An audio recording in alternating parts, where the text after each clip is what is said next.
You unlock this door with the key of imagination. Beyond it is another dimension. A dimension of sound. A dimension of sight. A dimension of mind. You're moving into a land of both shadow and substance, of things and ideas. You've just crossed over into the Sabres Zone.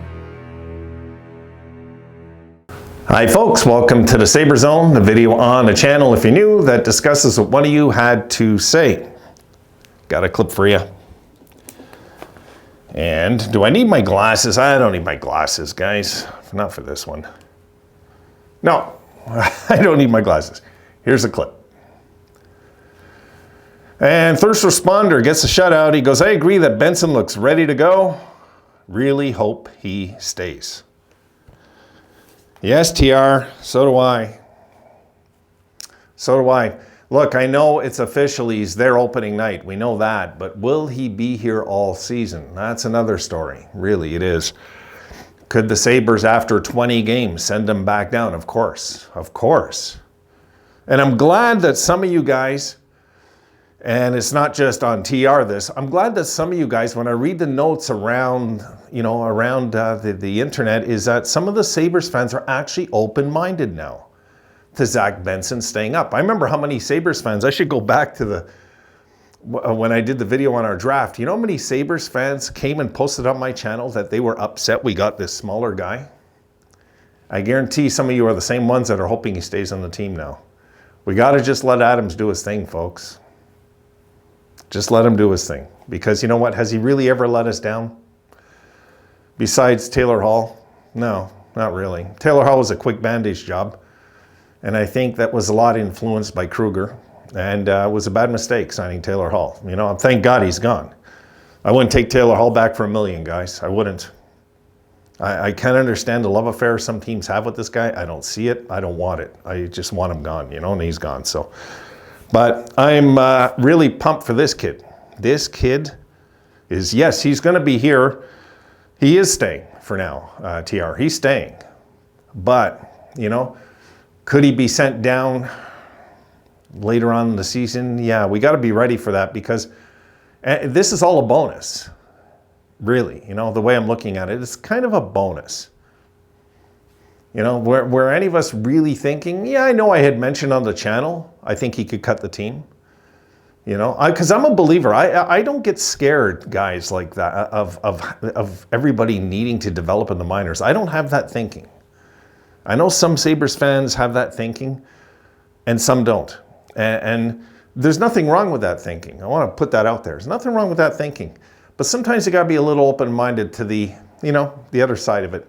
Put it this way, I'd be open-minded that if after 25 games or something that we sent him back down. I would be open-minded to it if things just really are not good and he, you know, and like the team will know when it's the right time if he's ever going to go back down. He might not. He might stay up here his whole career now, guys. He just might. But he's not a big guy.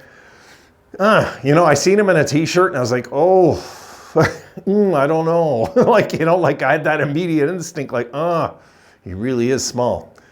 But it's okay because the truth is it's not a big, tough league like it used to be. It's just not. There's a lot of tiny guys in the league now. You can look at so many teams, guys. And there's small, quick, talented forwards out there in this NHL that we love now. There is. I'm old school. I love the big, tall guys like Dahlin. You know, I'll give him as the example, the size he is. I won't say Owen Power and Tage because they're exceptionally big. But big guys like Rasmus Dahlin, you know, big, strong guys who are physical. Those are my type of hockey players. But do I love to watch, like, there was a kid in my league, guys. I forget his name. But I'll never forget. He tore up our league. And he was one of the smallest guys in the league. I remember when I was playing, it was a Bantam. I was playing Bantam. I was about 11, you know. And this kid was on a line with a guy named Eddie Palco.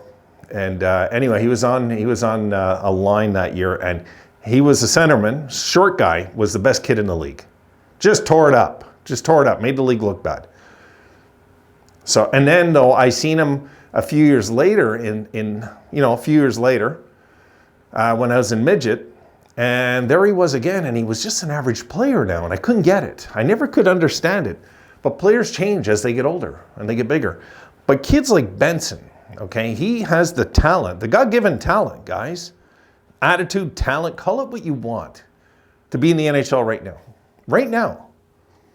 I think TR is one of those Sabres fans wants to see more of this kid. So do I, TR. So do I want to see more of this guy. I do. I want to see, is it possible he wins the Calder? Like, I'm thinking Levi, but what about this guy, right? He might just come in and, I won't say he's going to do better than Bedard. It's not realistic. It's not. Bedard's a real special talent, folks. He's going to be a talent for a long time. So I don't want to go there. But what we got here is a complementary talent to add on to the other talents we have. And the way I see it, guys, if he's ready, Granato knows, Adams knows. They know. The scouting staff knows. They know. You know, they had highly scouted this guy. You guys seen the embedded episode. You seen behind the scenes how they were even trying to move up, right? And they just couldn't, and they didn't think he'd be there, and there he was again. And folks, when you start having pieces fall onto your lap that you're praying to God you get in the draft, that's always a special sign. You know, like ask the Islanders and Mike Bossy when we took Rick Sealing. Ask them how they were feeling at their table. Yeah, ask them. So we got to go with this. We got to ride with this. This kid, I believe, is the real deal.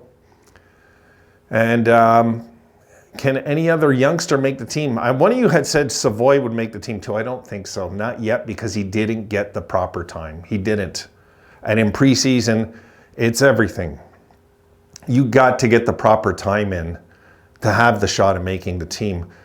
But let him go down, even if it's for a few months, Savoy, let him go back down, you know, and tear it up in the queue just a bit more, and see what happens. And we'll see then what happens then. But my concern now is this kid, because this kid, I believe, out of all our, I believe he's our most special asset that we have that's not a pro, is this kid.